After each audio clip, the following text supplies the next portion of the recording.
भारतीय संविधान इस बात की व्यवस्था करता है कि 14 वर्ष तक के हर एक बच्चे को साक्षर बनाया जाए, लेकिन हकीकत इसके एकदम खिलाफ है। और अगर आप ध्यान से पड़ताल करें, कहीं भी जाएं, तो इस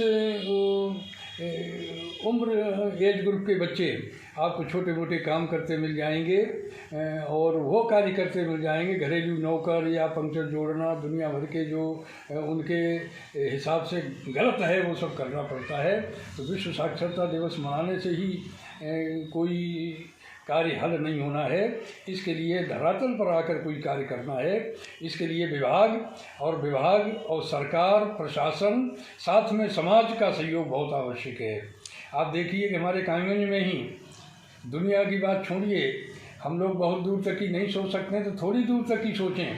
हमारे कायमगंज में जितने विद्यालय हैं, आप उन पर चक्कर लगाइए, कभी जाइए और देखिए कि विद्यालय में शिक्षक ही नहीं है।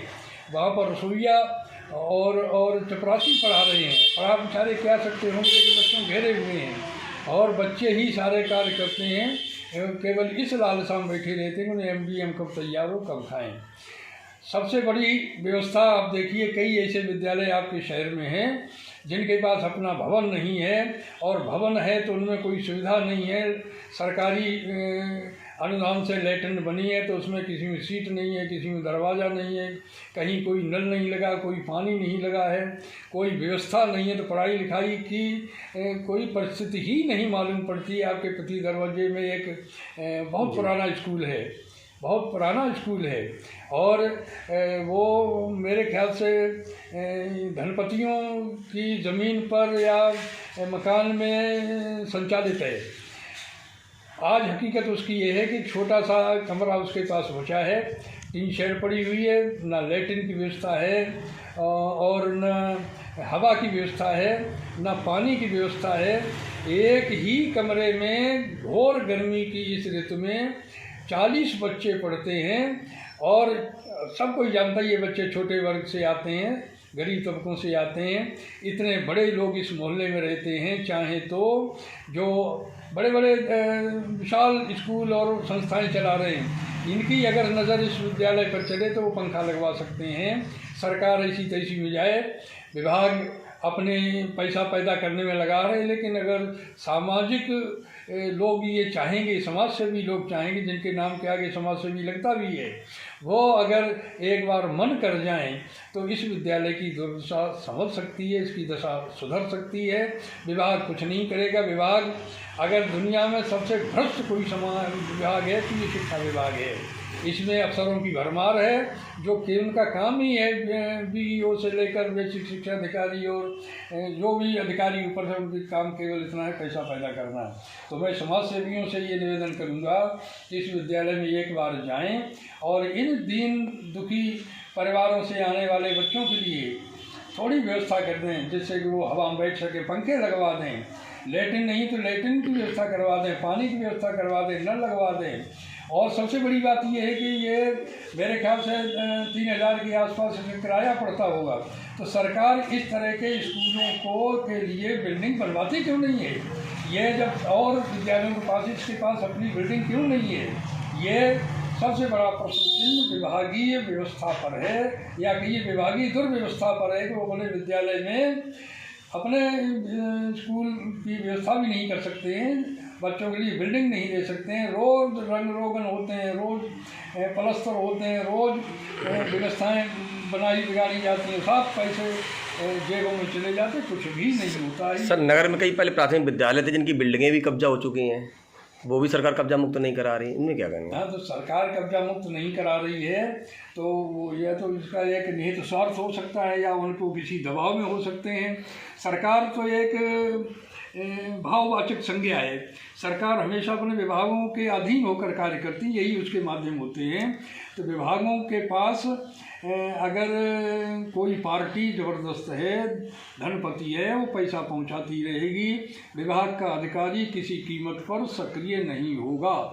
यह तभी सक्रिय हो सकता है जब जन जागरण हो, और जो बच्चे पढ़ने आते हैं, 40 आते हैं, तो 40 के पेरेंट्स निश्चित रूप से आकर सड़क पर धरना देकर बैठ जाए कि ये हमारे विद्यालयों की अगर आपने व्यवस्था नहीं सुधारी तो हम किसी कीमत पर भूखे मर जाएंगे, घर नहीं जाएंगे। इसके लिए बहुत विशाल आंदोलन की आवश्यकता है। कायमगंज में दुनिया भर के आंदोलन होते हैं, बच्चे बिगड़ रहे हैं, आपके बच्चे तबाह हो रहे हैं, बर्बादी हो रही है, आपका भविष्य चौपट हो रहा है, लेकिन आप घर से निकलने के लिए तैयार नहीं होते हैं। वर्तमान जो सर पृथ्वीधर राजे के स्कूल की बात हो रही है, तो उसका जो रास्ता भी है वो भी अवरुद्ध कर दिया गया है, मतलब रास्ता बंद हो चुका है। लोग कहते थे, हमारे जो बुजुर्ग थे, कि एक स्कूल खुलने से एक जेल बंद होती है। अगर यह स्कूल बंद होगा तो क्या एक जेल की रास्ता नहीं खुलेगी? स्कूल बंद होने से जेल की रास्ता खुलती है। तो मेरे विचार से अगर यहाँ पर पूरे शहर में जेलें बनवा दी जाएँ तो उनमें जगह नहीं खुलेगी, इतना आदमी चला जाएगा वहाँ। स्कूल खोलना, शिक्षा दान करना सबसे बड़ा हमारे यहाँ दान माना गया है। और बड़े बड़े लोग जब भगवान की कृपा होती है, उनके अच्छे विचार जगते हैं, उनके अंदर शुभ विचार पैदा होते हैं, तो वो संस्थाएं खोलते हैं। अभी तो माने आप देखिए, चारों ओर देखिए, शिक्षा के नाम पर शिक्षा के कुटान खुले हुए हैं। वो केवल उनका काम है, वो पुण्य और दान के लिए नहीं कर रहे हैं, बच्चों की शिक्षा के लिए नहीं कर रहे हैं, वो खाली पैसा पैदा करने के लिए ये सब कर रहे हैं। लेकिन प्राइमरी स्कूल जब कोई खोलता है अथवा उसमें सहायता देता है तो बाधा डालना उसमें सबसे बड़ा पाप है। अगर कोई स्कूल चल रहा है, चाहे वो रास्ते का हो, चाहे पानी का हो, चाहे रहने का हो, या किसी भी चीज़ का हो, ये दुनिया का सबसे बड़ा पाप है कि निरीह छोटे तबकों से आने वाले बच्चों को एक जो बेसिक सुविधाएं हैं उनसे भी वंचित कर देना मेरे ख्याल से बहुत बड़ी पाप की बात है। सर, नगर में कई प्राइवेट विद्यालय चल रहे हैं, लेकिन सरकारी विद्यालयों की दयनीय स्थिति होती जा रही है। ये एक नियम है कि जहाँ पर सरकारी प्राइवेट स्कूल है वहाँ उसके एक दिए हुए रेंज में प्राइवेट स्कूल नहीं खुल सकते हैं, लेकिन यहाँ कुकुरमुत्तों की तरह प्राइवेट स्कूल उगे हुए हैं। और सबसे बड़ी तफरीह की बात ये आपने ध्यान नहीं दिया, अच्छों की इस पर निगाह नहीं गई है। छोटे तबके के लोग, दलित वर्ग के लोग, जिसे बैकवर्ड कहते हैं, महागरीब मजदूर तबके, वो अपने बच्चों के नाम तो प्राइमरी स्कूलों में लिखाते हैं वजीफ़ा लेने के लिए, सुविधाएँ लेने के लिए, लेकिन उनको उन पैसों से प्राइवेट स्कूलों में पढ़ाते हैं। ये एक नियमानुसार प्राइवेट स्कूल है, वो प्राइमरी स्कूल के जो एक सीमा दी हुई है उसके अंतर्गत नहीं होने चाहिए। क्या सर क्षेत्रीय विधायक वगैरह या नगर निकाय में जो चुनाव लड़ने वाले प्रत्याशी वगैरह हैं, ये स्कूल को समर्थन कर सकते हैं? ये सब कुछ कर सकते हैं। एक सभासद भी अपने वार्ड के स्कूल की देखभाल कर सकता है। विधायक तो बहुत बड़ी चीज़ होती है। विधायकों को 5 साल में ये जो 5 करोड़ सरकार प्रति वर्ष देती है उसी का निपटारा करने में टाइम नहीं मिलता है। उनका एकमात्र यही है इस 5 करोड़ को जिला प्रशासन से मिलकर किस तरह उसको स्वाहा किया जाए।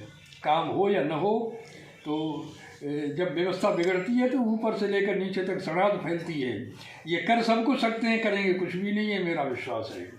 कोई एक सामान्य व्यक्ति भी, समाज सेवी व्यक्ति खड़ा हो जाए, जैसे यहाँ पर सड़कें पड़ी हुई हैं खराब, तमाम ऐसे धर्म स्थल थे जिनको हमारे यहाँ के एक ही समाज सेवी धनपत ने, सत्यप्रकाश ने बहुत सारे काम करके उनको सही करा दिया। आज वो स्थल देखने का पर्यटन के लायक हो गए हैं, बहुत सी सड़कें उन्होंने सही करा दी।